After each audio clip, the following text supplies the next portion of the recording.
Energetic chiropractor by profession. I graduated a long time ago in '79, and I was excited. I wanted to bring wellness to the world, and that's what I did. 1983, my father was diagnosed with pancreatic cancer, and that was quite a shock for me because the doctors gave him no hope and basically sent him home to die, which he did in 6 weeks. So during those 6 weeks, I kept asking myself, surely there was something that could have been done for him. 1983, no internet, right? So went to the library, started doing some research, called a few natural cancer clinics, which back then were few and far between. And I came to realize that there was something that could be done for my father. Unfortunately, for him, it was too late. But I took that fire that lit inside my soul, and I started applying it to my practice and started seeing amazing things in my practice.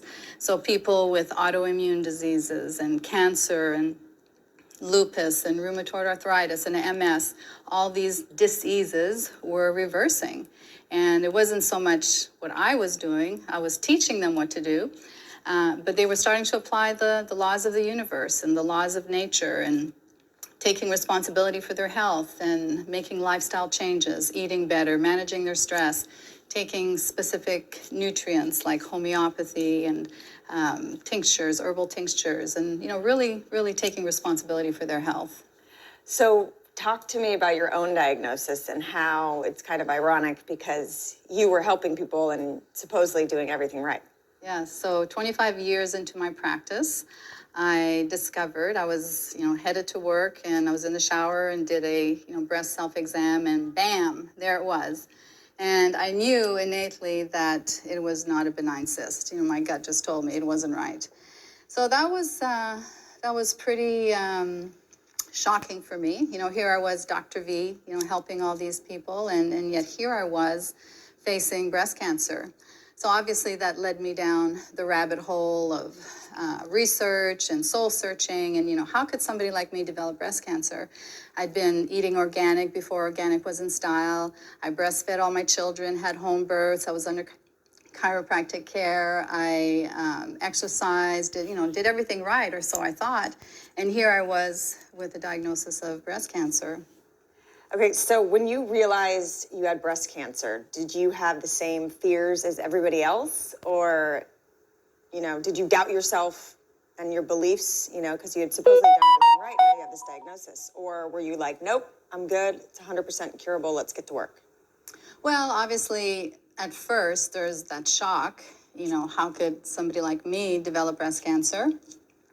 There was some shame, frustration, anger. But there was no doubt in my mind. I knew that my body had an amazing capacity to heal. So I just needed to figure out what were the missing pieces of the puzzle. Because cancer cannot grow in a healthy body, period, right? Cancer is just a symptom. Any dis-ease, I like to break down the word disease. It's dis-ease, your body is not at ease. So any disease in your body is just a symptom. Your body's been trying to talk to you for a long time, so it's a matter of really paying attention and listening to see what it's telling you. So what did your healing journey look like? Well, my healing journey involved a lot of work.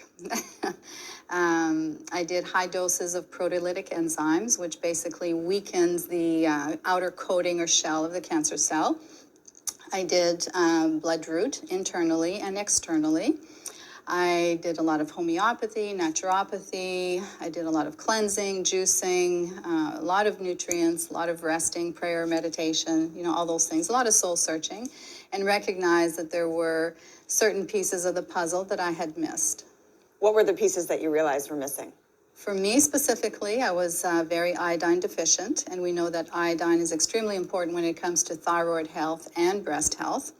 I was very sensitive to electropollution, and most people don't realize that EMFs is a key player in lowering your immune system and affecting a lot of processes in your body.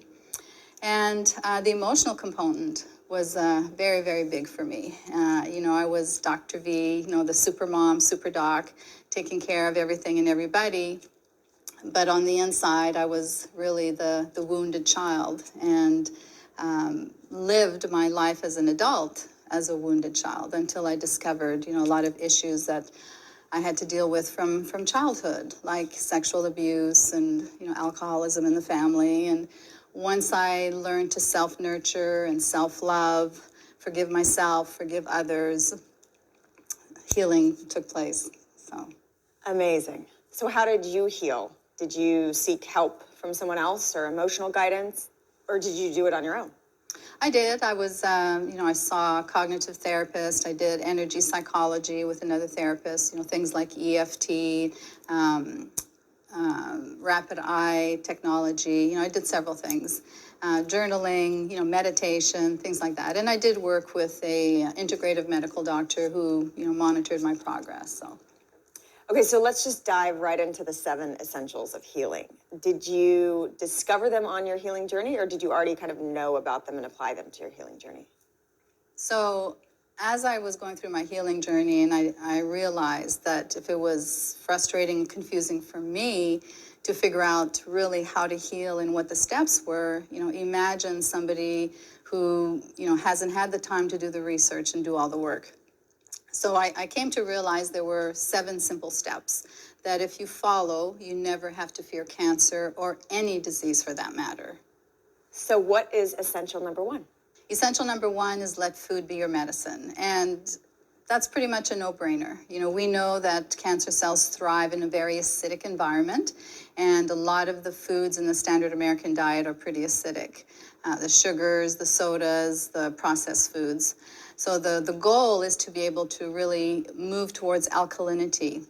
So more raw foods, more alkaline foods, fresh water, really looking at what you're putting in your body. Because as I told my clients, and I talk about in my book, you either feed the cancer or feed your body. You have a choice. And even the American Cancer Society says that cancer is a preventable disease if we change our lifestyle and if we improve our nutrition. So it's a known fact, but most people don't really do much about it. There's so much conflicting information on diet. How do you guide your clients on what the right diet is for them? Is it a whole food, plant-based thing, or? Well, there's no cookie cutter diet, and everybody's an individual. So a simple formula to go by is 80% raw and 80% alkaline, and the 20% can be clean protein if you choose to do protein, some nuts, some seeds, some other variables there. But if you focus on a plant-based diet with a little bit of protein, if you want to add that, then you're on the right track. Okay, what is essential number 2? So essential number 2 is to reduce your toxic exposure. Now, obviously, we can't live in a bubble, and we know we live in a toxic world, but what can you do on a macro level and then on a micro level to really help reduce your toxic exposure? So look at your environment, first of all. Look at what you're putting outside in your yard, inside your house, the chemical fertilizers, pesticides, inside the house. The average household has over 1,000 toxic chemicals, all the cleaners, the sprays, the artificial candles, all those things. And also skin products, right? I mean, we assume they're safe because they're selling them, they're available to us, but they're full of toxins and chemicals, and they just go right in our skin. Yes. The average person uses 167 chemicals every day just from their beauty care products. Their shampoos, their makeup, their lotions, their potions. Antiperspirants, for example, contains aluminum, and aluminum is classified as a metalloestrogen, which stimulates and mimics estrogen in the body. Then look at what you're putting inside your body.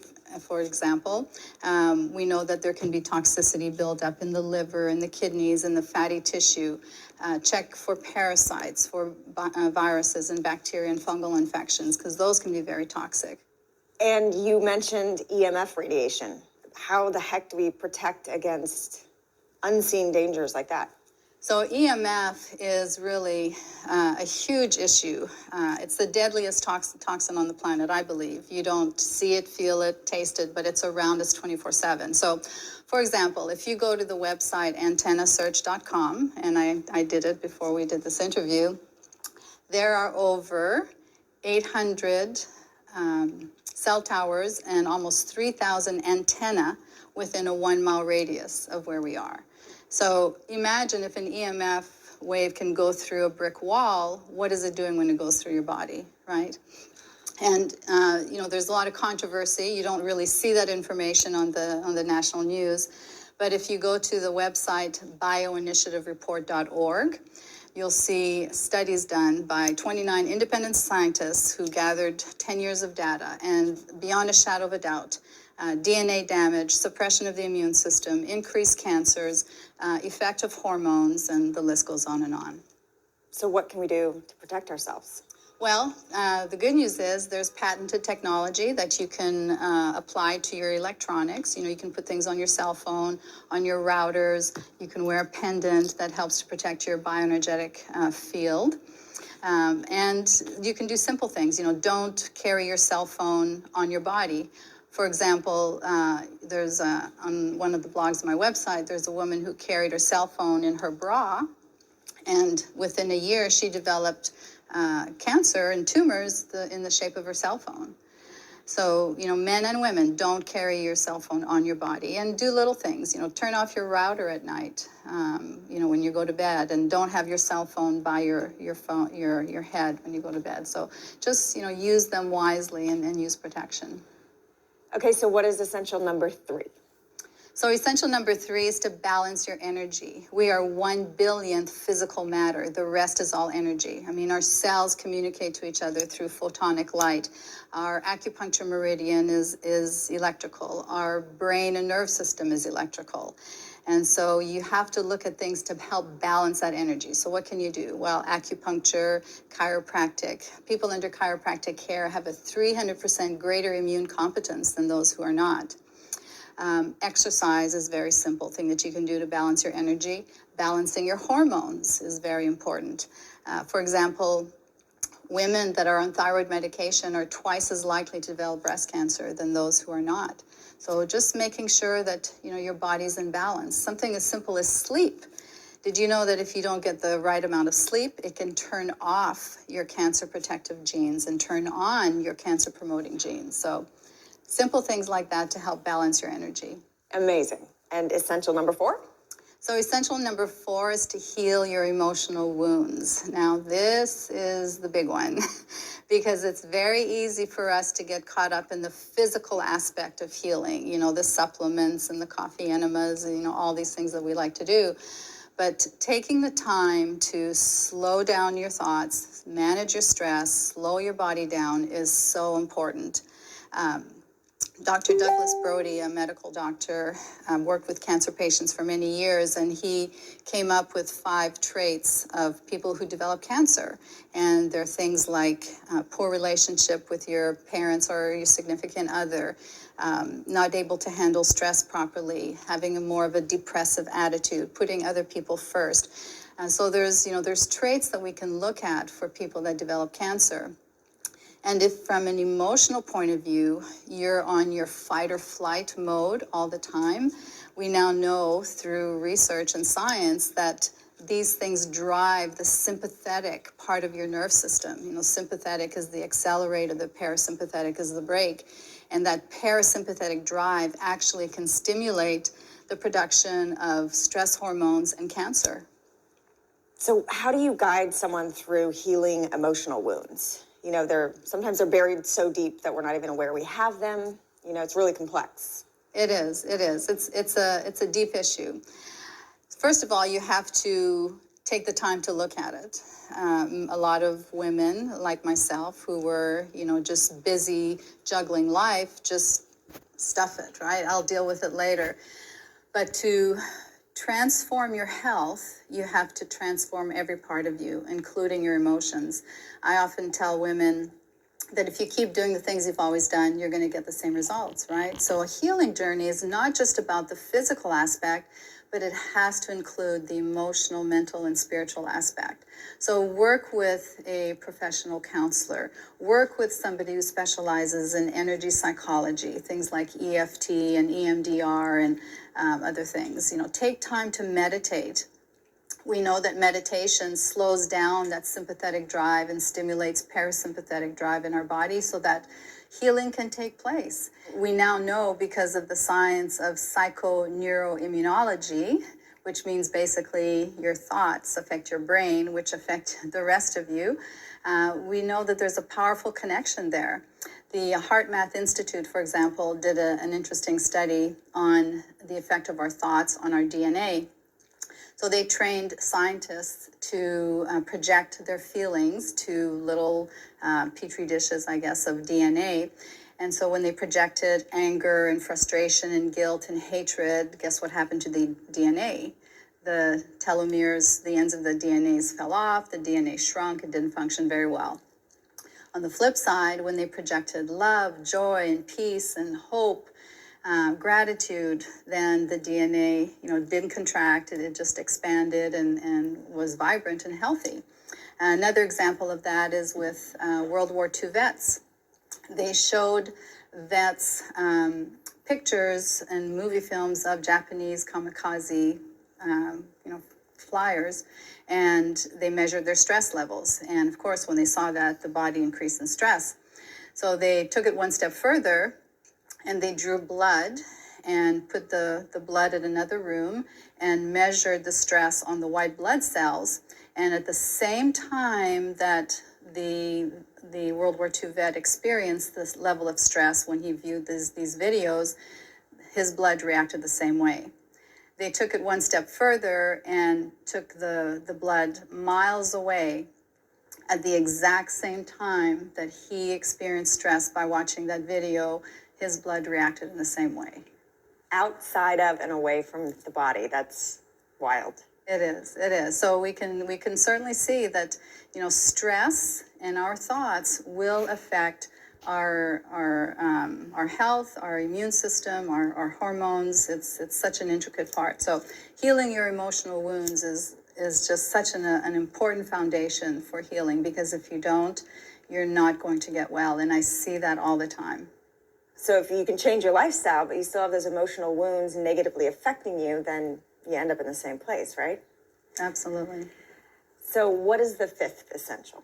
So essential number 5 is to embrace biological dentistry.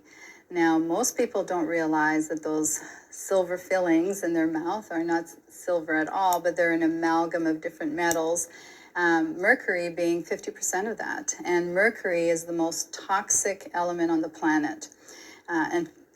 Typical traditional dentists will say, well, it's an inert because it's in an amalgam. Well, if you go to YouTube and you search for smoking teeth or smoking tooth, you'll see a dentist scrub an extracted tooth that has an amalgam in it, and you can see the methyl mercury vapors coming off of that tooth. So every time you chew, every time you eat, drink something hot, those methyl mercury vapors are being released into your body. And we know mercury is a metalloestrogen, again, stimulates and mimics estrogen in the body, and it's very toxic to your immune system and your nerve system.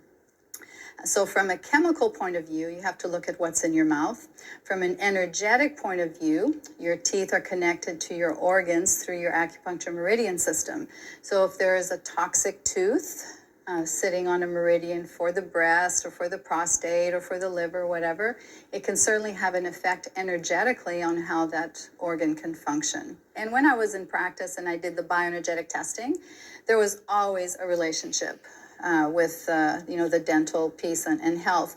And when you look at thermography images, for example, you can see inflammation in the mouth, and oftentimes you can see the lymph drainage, the red hot going to the breast or to a particular organ. So there's definitely information out there, and there's more and more doctors, dentists that are in tune with biological dentistry and are trying to make a change. As a matter of fact, there's a lawsuit against the FDA right now about not protecting people concerning the effects of mercury in people's mouths. When you remove the mercury fillings, you're also at risk for releasing toxicity into your body, right? So how do you do like a heavy metal detox before or after? How do you get around that? That's a great question. So the true blue biological dentists that are certified will have special equipment to make sure that when you're having those mercury fillings removed, that you're protected. I mean, the dentists themselves will wear heavy-duty suits. You'll have oxygen. You'll have a rubber dam in your mouth, so only one tooth is exposed. There's special high filtration mercury filters to make sure that you're getting very little exposure to that. And yes, you do a heavy metal detox, but in my opinion, you're in worse danger keeping those things in your mouth than you are having them removed. But you want to make sure that you're working with a certified, biological dentist. Another issue are root canals. A root canal is a dead entity. It's like having a dead gallbladder or a dead appendix in your body. No matter how aseptic you try to make it, there'll always be a pocket of anaerobic bacteria at the root, which suppresses your immune system. And again, if it's sitting on a meridian affecting a particular organ, then it could cause some problems. So in my opinion, I'm not a dentist, but if it were me, if I had any root canals, that would be one of the first places I would start. So you'd have to go to a biological dentist and they would clean it out? Well, they would actually extract the tooth and clean out the pocket and then use a bridge or something non-toxic to replace it. Don't get an implant because, again, an implant is a metal being drilled into the bone and it's going to affect that meridian. So the less toxicity in your mouth, the better. So what is essential number 6? So essential number 6 is to repair your body with therapeutic plants and herbs. Now, a good place to start is to go to pubmed.org, the United States Library of Medicine, because if you don't believe me, then you can always, look it up there. If you put in the search bar vitamin C and cancer, curcumin and cancer, bloodroot and cancer, you'll see thousands of studies come up. So basically, we know that with evidence-based natural medicine, we know that there are specific phytochemicals and nutrients in certain plants and herbs that literally kill the cancer cells but boost your immune system. Yeah, and that's the problem with chemo and radiation, right? They're wiping out your immune system, which is our prime defense against the actual cancer. Exactly. Traditional medicine uses very toxic chemicals to try to kill the cancer, but they're also killing the healthy cells and suppressing your immune system. But wonderfully, nature has provided us with specific things that kill only cancer cells and don't harm your healthy cells. All right, so that brings us to essential number 7. So essential number 7 is to practice very early detection and by using things like thermography and specific blood work. So let's talk about thermography.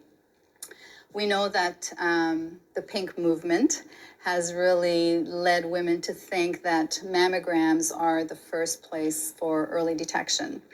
However, in 2014, there was a conclusion of a 25-year Canadian study. They worked with 50,000 women, and they found that mammograms did not affect breast cancer mortality rate at all, that mammograms were just as effective as a self-breast exam. So when you think of a mammogram, you think of the radiation. What does radiation do? Causes DNA damage, can cause cancer. The compression, if there is a small little tumor, for example, then what does that compression do to that tumor? According to the American Cancer Society, by the time a breast tumor is seen on a mammogram, it's been there for 6 to 8 years. It takes that long for it to be seen on an X-ray. On the flip side, you have technology like thermography, which is basically a technology that reads the infrared heat coming off the body. So if there's inflammation, potentially, then it can monitor physiological changes going on in the body. And it can detect unhealthy cells when it's only the size of a pinhead, 250 some cells. By the time you find it in a mammogram, it's been there for 6 to 8 years. So wouldn't you want that kind of early detection? Now, thermography does not diagnose cancer, but it does detect physiological changes. Because if there's a tumor developing in the breast, for example, a lot of the times you're going to see blood flow, angiogenesis, because the tumor is going to create its own blood flow. So you're going to see a lot more heat, and you can actually see the patterns where that tumor is creating its own blood flow. Crazy. Is thermography widely available, or is it expensive, covered by insurance? Thermography is available all over the world and gaining more and more access, and used by a lot of medical doctors more and more. And as far as expense, maybe $300, and more are being covered by insurance. I know you're the breast cancer conqueror, but can thermography be applied to detecting prostate cancer, colon cancer, all types of cancer? It can't detect cancer, but it detects inflammation in different areas of the body. Prostate is too deep, but in a thermogram, you can see the outline of a colon if there's inflammation in the colon. You can see inflammation or a cool spot on the thyroid. You can see inflammation in the liver gallbladder area, and of course, trigger points in the neck and carotid arteries for stroke prevention. Okay, so the second part of essential number 7 are the blood tests. And you mentioned that there's these blood tests out there that a lot of us don't know about that could potentially save lives. Talk to me about those. So there's a series of blood tests that are used outside of traditional medicine, unfortunately, because if they did use these tests, it would save, countless lives. But if they use them, they wouldn't know what to do with them because it detects cancer at a very, very early stage. So one test that I like to use is called the Oncoblot test. Now, it looks for ENOX2 protein in the blood. ENOX2 protein is something that only cancer cells secrete. And so when they find the ENOX2 protein in the blood, they've now created algorithms where they can figure out exactly what kind of cancer it is. So with one blood test, you can determine 27 different types of cancer in the body when it's only the size of a pinhead again, too small to be seen on traditional tests and traditional blood work. Another test that I like to use is called the Greece test, as in the country of Greece. So this research center, it's called RGCC, Research Genetic Cancer Center. They have several labs all over Europe. There's a main branch in Texas, here in the US. They've been doing research on cancer for 14, 15 years. And what they do is when you send a blood test to the lab, they'll filter the blood and they'll look for something called circulating tumor cells, because the tumor in a body will release circulating tumor cells. So if you have circulating tumor cells in your blood, then you have cancer. And depending on, for example, for breast cancer, the cutoff point they call is 0 to 5. That's early stage and or responding to treatment. Anything above that, we know it's becoming more aggressive. Then they also take the blood and they grow it in little petri dishes, I guess. I'm not quite sure what they do. But then they dose 50 natural extracts like vitamin C and artemisinin, which is wormwood, poly-MVA, DCA, genistein, all kinds of things, resveratrol. And they look to the kill-off percentage of those extracts on the cancer cells. So you know exactly what nutrients are going to affect the cancer. They can also do the same for chemotherapy agents. So they take 50 chemotherapy agents that are used in traditional medicine, and they look to see what the die-off is. So you then have a targeted approach to your cancer.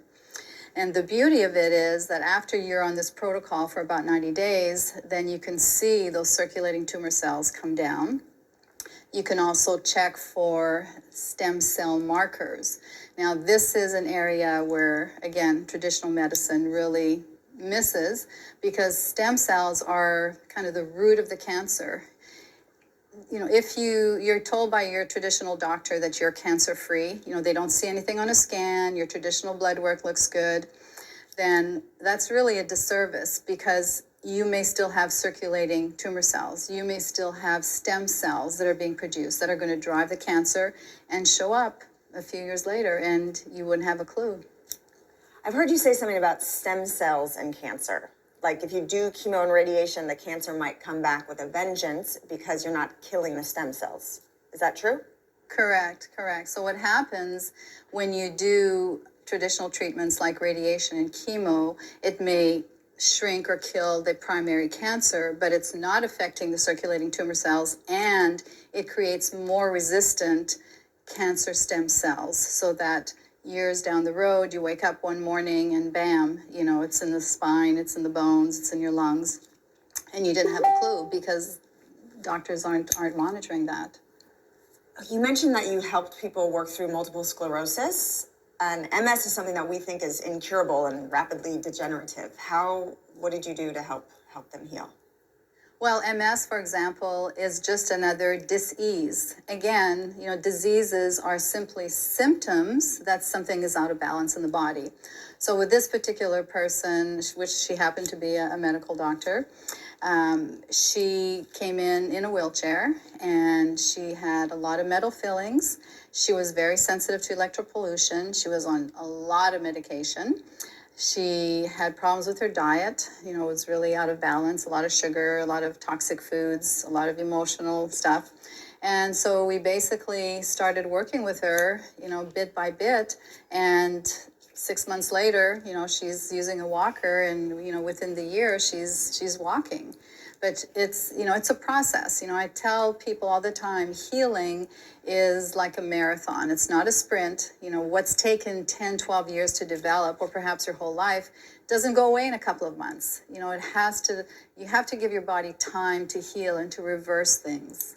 Okay, so we're trying to minimize the fear that comes with a daunting diagnosis like cancer or MS. How do you help people stay in hope rather than fear? Because fear, as we know, is a killer in itself. So traditional medicine paints the picture of a very slow, torturous death when you get the diagnosis of cancer, right? I mean, you say cancer, that's the first thing that comes to your mind, right? But you don't have to fear cancer or any disease for that matter. You have a large measure of control over your health. And I love what Dr. Carl Simonton has said.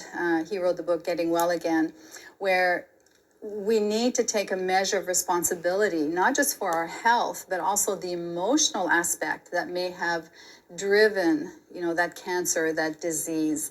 So it's, you have a large measure of control. And they're finding now that cancer can be really looked at as a metabolic disease, very similar to diabetes, that it can be managed and manageable. It's something that you can live with for a long time, that you don't have to die of cancer, that you can die and the cancer will die with you.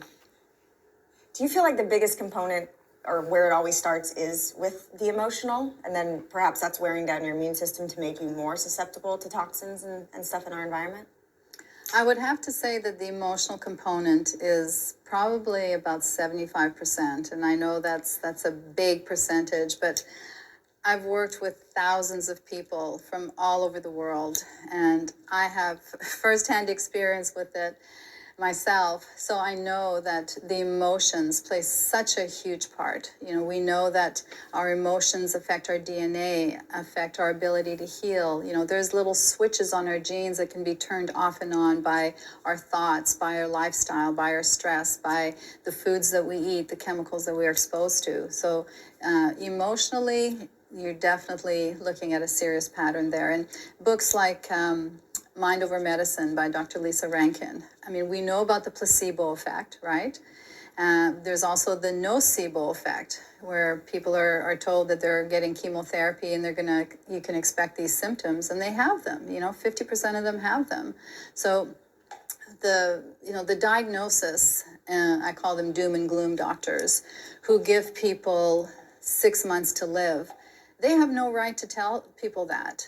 They're looking at probabilities. They're not looking at possibilities.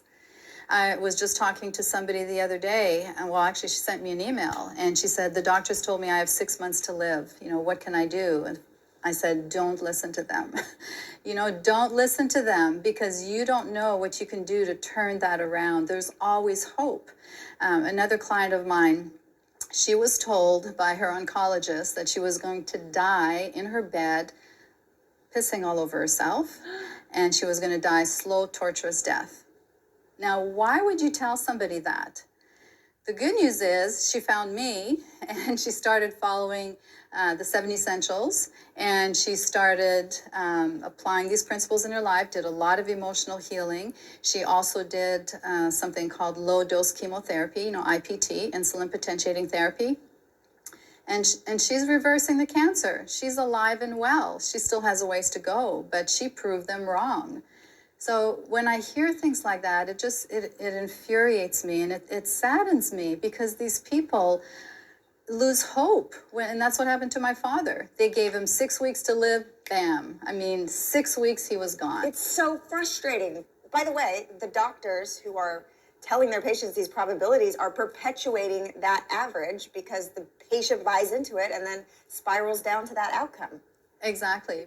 And this is because of what they have in their box with their types of treatments. Yes, if you continue to do this treatment, you'll be dead in 6 weeks or 6 months, whatever. But you have to think outside of the box. You know, the body has an amazing ability to heal. Get to the cause of the cancer. Get to the cause of the disease. We're not victims of cancer. We don't wake up one morning and say, oh, the boogeyman got me. You know, we know how cancer cells work. You know, we know that cancer cells thrive in an acidic environment. They thrive where there's less oxygen. You know, they secrete proteins that keeps them from dying. So we know all these things. So let's work with that and reverse it by giving our body lots of oxygen and building our immune system and alkalizing the body and, you know, getting chiropractic adjustment and exercising and doing everything that we need to do and living a joyful life. You know, happiness is a choice. You know, we've all had childhood stuff and we've all had aches and pains and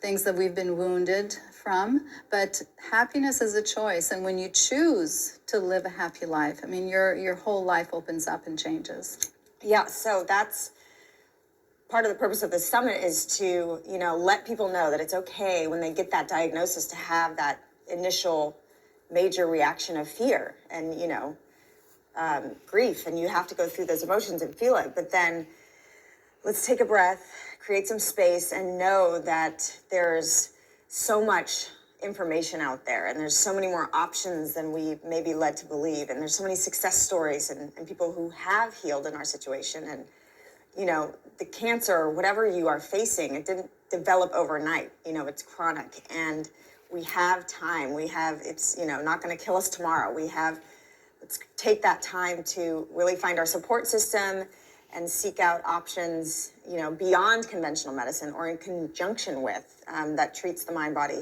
spirit as well. Yeah, and that's a great point.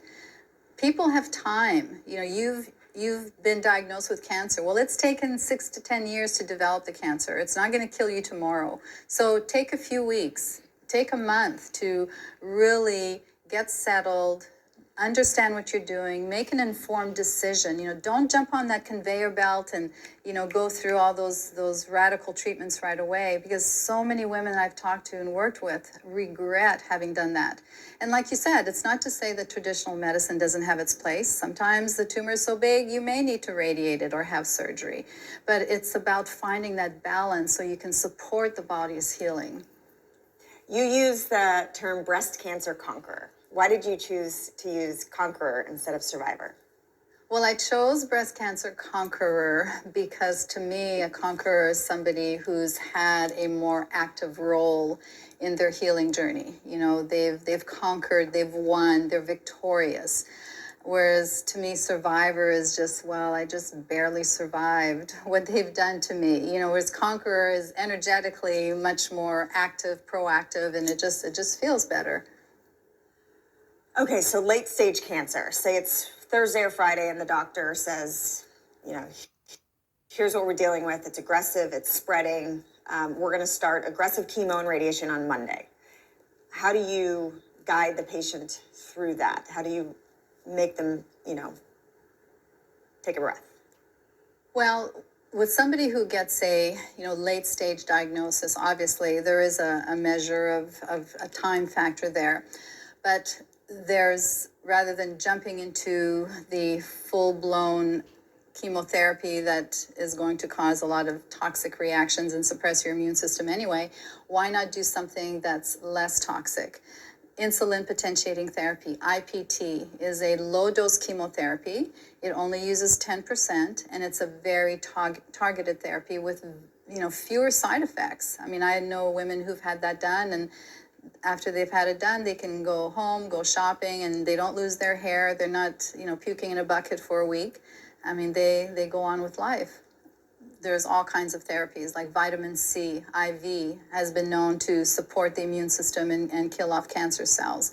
Making sure that your vitamin D levels are optimal. I can't tell you how many women are diagnosed with breast cancer and their oncologist doesn't talk to them about vitamin D. If their vitamin D levels were optimal, that reduces their cancer risk by 83%. Just something as simple as vitamin D.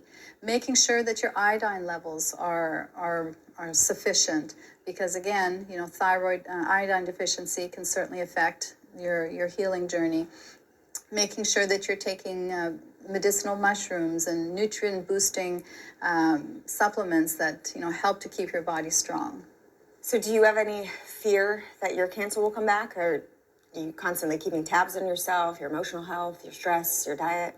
Oh yeah, it's a journey, right? It's not something that you say, okay, I'm better. I mean, I constantly learn new things. I mean, every week I would have to say that I learn something new from people that I work with or the research that I do. And so it's, yes, keeping a tab on things and keeping a pulse and living by the 7 essentials. I mean, that's what I've done for many, many years. So one of my favorite proverbs is the caterpillar becoming the butterfly. And I saw that you wrote about it in your book as well. Can you explain to us how that applies to healing? So one of my favorite proverbs is, just when the caterpillar thought the world was over, ... it became a butterfly.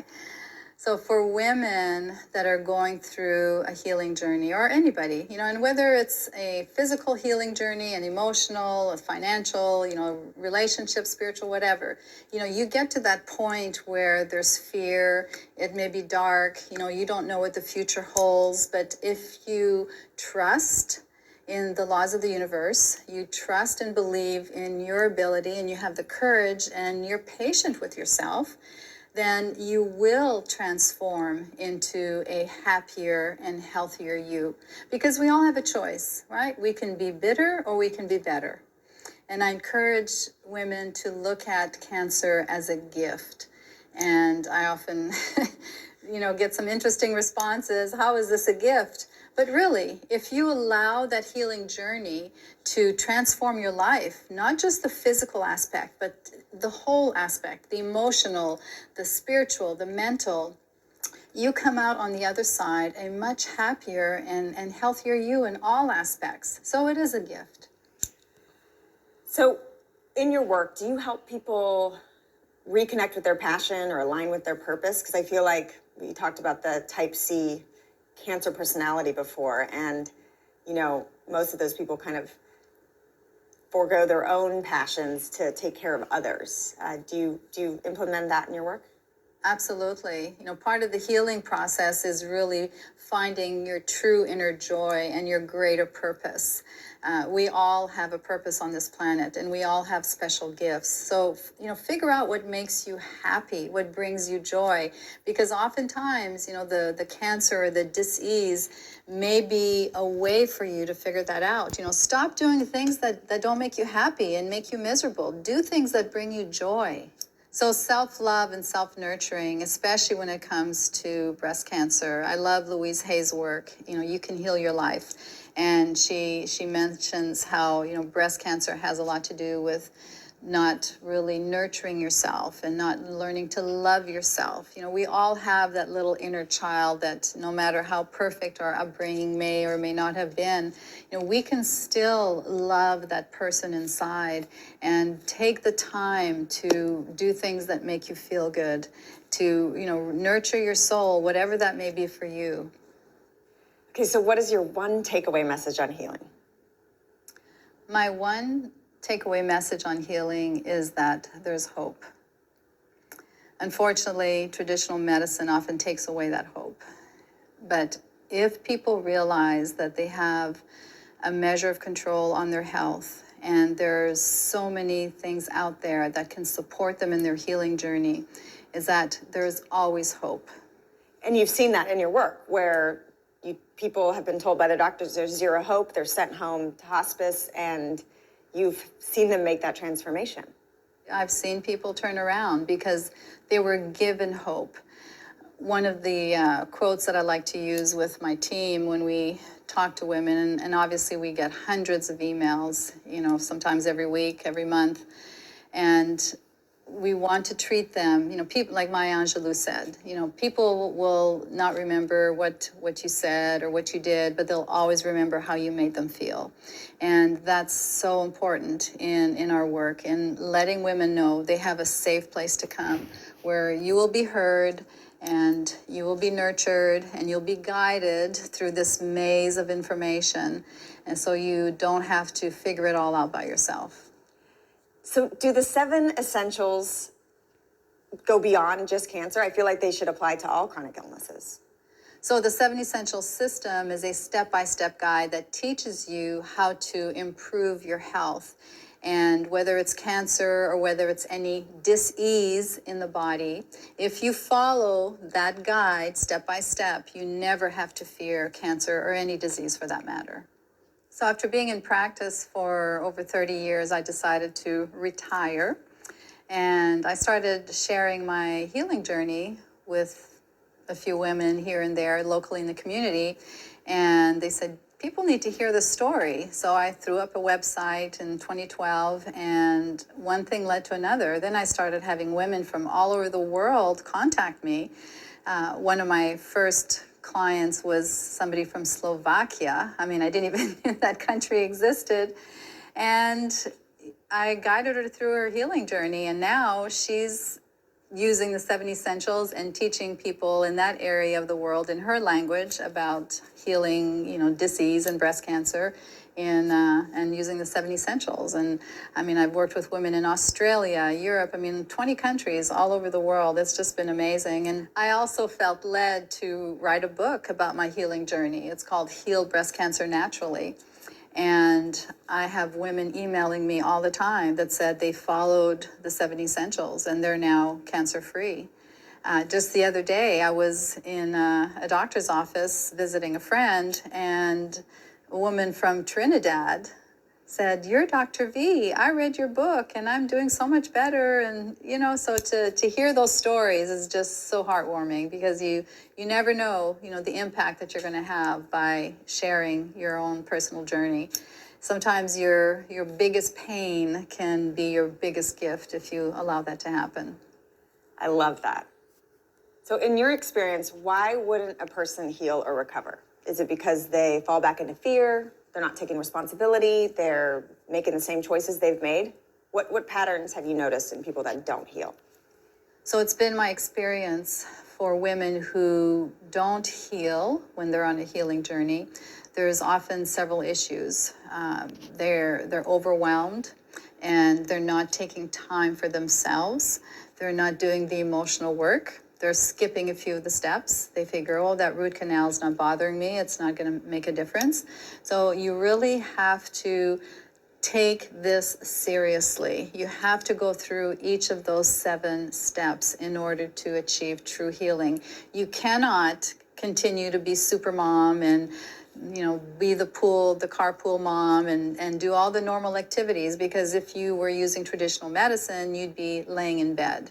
And that's what has to happen if you're going to work with evidence-based natural medicine. You have to take the time to allow your body to heal. So timeouts in the afternoon, meditation a few times a day, taking time to juice. When you take your supplements, be grateful that you have these supplements and nutrients that are going to heal the body. Taking time for your coffee enemas, because we know that helps to detox the liver and the gallbladder so that your body can function better. So I love the work of Dr. Bruce Lipton, for example, with his book, The Biology of Belief.